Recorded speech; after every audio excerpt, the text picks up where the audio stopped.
Selamat siang untuk kita semua yang ada di kelas ini. Kami dari kelompok 3 akan presentasikan hasil diskusi kami yang berjudul meningkatkan produktivitas karyawan. Sebelumnya perkenalkan anggota kelompok kami yaitu Eka Kristina Manik dengan NPM 2100900012, Kristina Realita Anastasia dengan NPM 2100900019, dan Davenda Jessica Turnip dengan NPM 2100900050.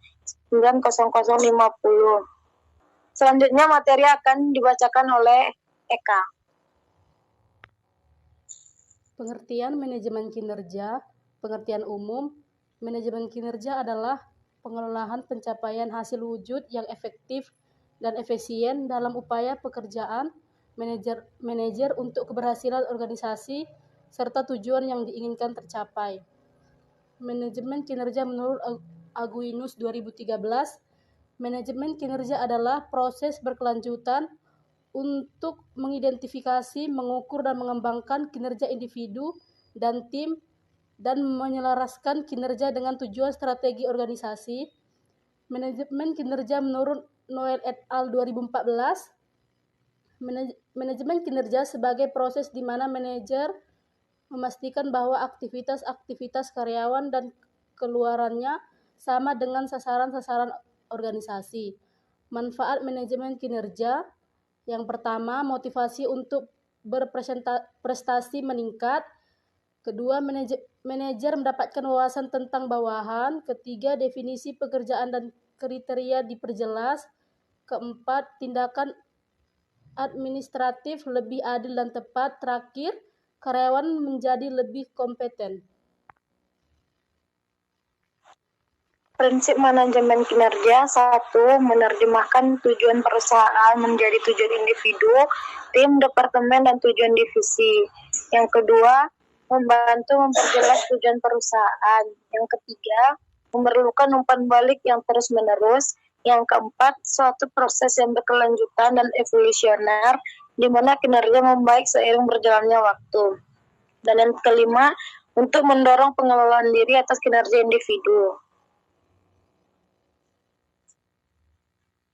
Adapun tujuan spesifik diterapkan di manajemen kinerja yaitu 1. Untuk memungkinkan individu mengembangkan kemampuan dan meningkatkan kepuasan kerja mereka serta mencapai potensi penuh mereka bagi keuntungan mereka sendiri dan organisasi secara keseluruhan.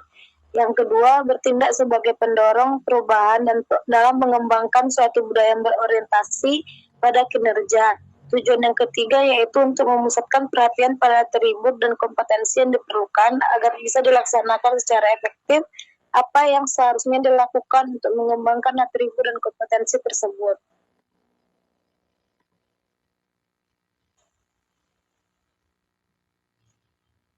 Selanjutnya, aspek utama sistem manajemen kinerja. Yang pertama, analisis jabatan yang menguraikan tugas-tugas dalam jabatan. Yang kedua, standar kinerja untuk memperoleh informasi balik tentang kualitas kinerja. Yang ketiga, sistem penilaian kinerja sebagai cara melakukan pengukuran terhadap kinerja karyawan. Berikutnya, proses manajemen kinerja. Yang pertama itu perencanaan atau planning, menyangkut persetujuan mengenai penetapan tujuan yang akan direalisasikan, persyaratan kompetensi yang harus dipenuhi, menghasilkan peningkatan kinerja, dan pengembangan pribadi. Yang kedua, tindakan. Tindakan adalah pelaksanaan aktivitas yang diperlukan untuk mencapai tujuan yang tepat. Yang ketiga, pemeriksaan adalah aktivitas untuk mengetahui apakah pekerjaan karyawan mengalami kemajuan atau progres untuk mencapai tujuan yang ditetapkan. Yang terakhir, pengendalian, yaitu aktivitas melakukan penilaian kemajuan dan tingkat pencapaian pekerjaan yang dapat digunakan untuk merumuskan rencana periode selanjutnya. Sekian presentasi dari kami. Selanjutnya dipersilakan untuk teman-teman yang ingin bertanya.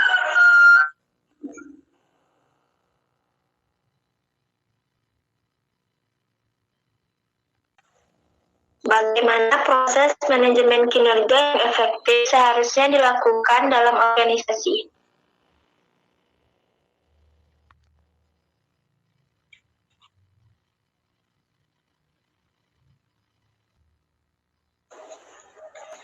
Baiklah, saya akan menjawab pertanyaan dari Dewi.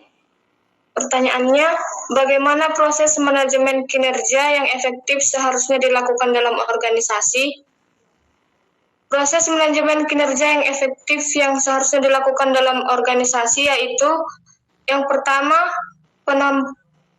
penetapan tujuan, di mana menetapkan tujuan yang jelas, spesifik, dan dapat diukur untuk setiap karyawan atau tim. Yang kedua, pengukuran kinerja, di mana mengembangkan sistem pengukuran kinerja yang objektif dan adil untuk memantau kemajuan. Yang ketiga, evaluasi kinerja, melakukan evaluasi kinerja secara teratur untuk menilai pencapaian tujuan dan mengidentifikasi era perbaikan. Yang keempat, umpan balik, memberikan umpan balik yang konstruktif dan spesifik kepada karyawan. Yang kelima, pengembangan keterampilan, di mana menyediakan kesempatan untuk pengembangan keterampilan dan pelatihan untuk membantu karyawan meningkatkan kinerja. Yang keenam, penghargaan dan pengakuan,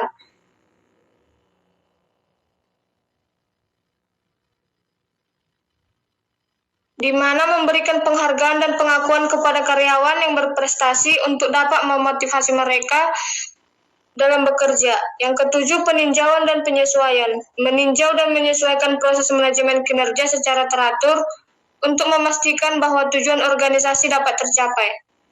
Kunci suksesnya yaitu yang pertama, melakukan komunikasi yang efektif.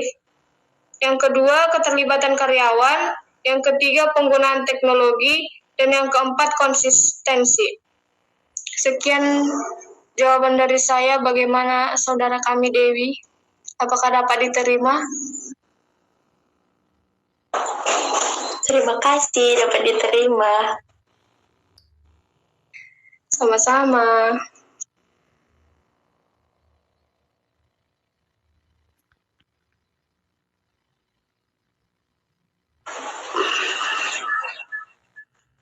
Perkenalkan, nama saya Naswa. Saya ingin bertanya. Silakan Najwa. Bagaimana contoh penerapan prinsip manajemen kinerja yang bersifat berkelanjutan dan evolusioner dalam dunia kerja? Terima kasih.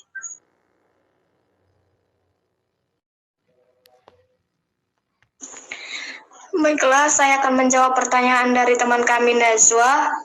Pertanyaannya, bagaimana contoh penerapan prinsip manajemen kinerja yang bersifat berkelanjutan dan evolusioner dalam dunia kerja? Jawabannya, berikut adalah contoh penerapan prinsip manajemen kinerja yang bersifat berkelanjutan dan evolusioner dalam dunia kerja, yaitu yang pertama, penggunaan teknologi untuk memantau dan mengukur kinerja karyawan secara real time. Yang kedua, pengembangan kemampuan program, pelatihan dan pengembangan untuk berkelanjutan yang meningkatkan kemampuan dan kinerja karyawan. Yang ketiga, mengevaluasi kinerja berbasis data, di mana menggunakan data dan analitik untuk mengevaluasi kinerja karyawan dan tim sehingga dapat membuat keputusan yang lebih akurat dan objektif. Yang keempat, umpan balik yang terus-menerus, di mana memberikan umpan balik yang terus-menerus dan konstruktif kepada karyawan dapat meningkatkan kinerja dan pengembangan kemampuan. Yang kelima, pengakuan dan penghargaan, mengakui dan memberikan penghargaan kepada karyawan yang berprestasi untuk dapat memotivasi dan meningkatkan kinerja. Dengan demikian, menerapkan prinsip manajemen kinerja yang bersifat berkelanjutan dan evolusioner, organisasi dapat meningkatkan kinerja, produktivitas, serta mencapai tujuan dan sasaran yang telah ditetapkan. Sekian jawaban dari kami. Apakah Saudara Najwa dapat diterima? Baik, terima kasih atas jawabannya. Kepada teman-teman, jika masih ada yang ingin bertanya, dipersilahkan. Baik, jika tidak ada lagi yang bertanya, sekian dari presentasi kami pada hari ini. Kami ucapkan terima kasih.